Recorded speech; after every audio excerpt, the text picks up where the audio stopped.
आज आपण सर्वांनी बघितलं की उद्धव ठाकरेंची शिवसेना ही दुसऱ्यांदा फोडली गेली.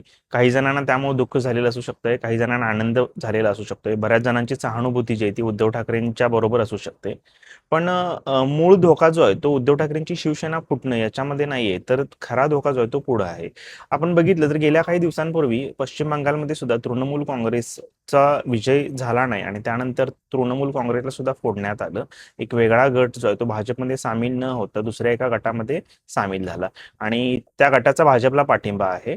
आणि आता सुद्धा जे शिवसेनेचे मधून जे फुटून गेलेले खासदार आहेत, हे खासदार सुद्धा एकनाथ शिंदेच्या शिवसेनेमध्ये सामील होत आहेत.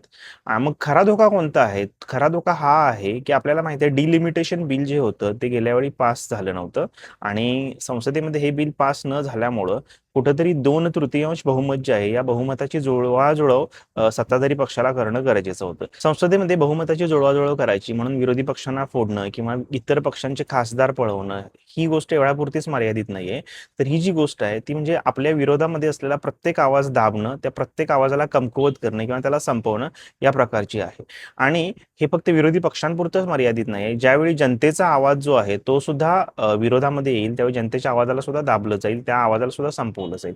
तर त्यामुळं ज्यांना कोणाला वाटतंय की उद्धव ठाकरेंचा पक्ष संपवला गेला, त्यांनी रस्त्यावर उतरायला हवं, तर हे फक्त उद्धव ठाकरे, ममता दिदी किंवा काँग्रेसपुरतं नाही आहे, तर आपल्या प्रत्येकासाठी आहे. मला वाटतं आता जनतेनंच एक जनचळवळ करून रस्त्यावरती उतरायला हवं. तुम्हाला काय वाटतं? विचार करून कमेंटमध्ये नक्की लिहा.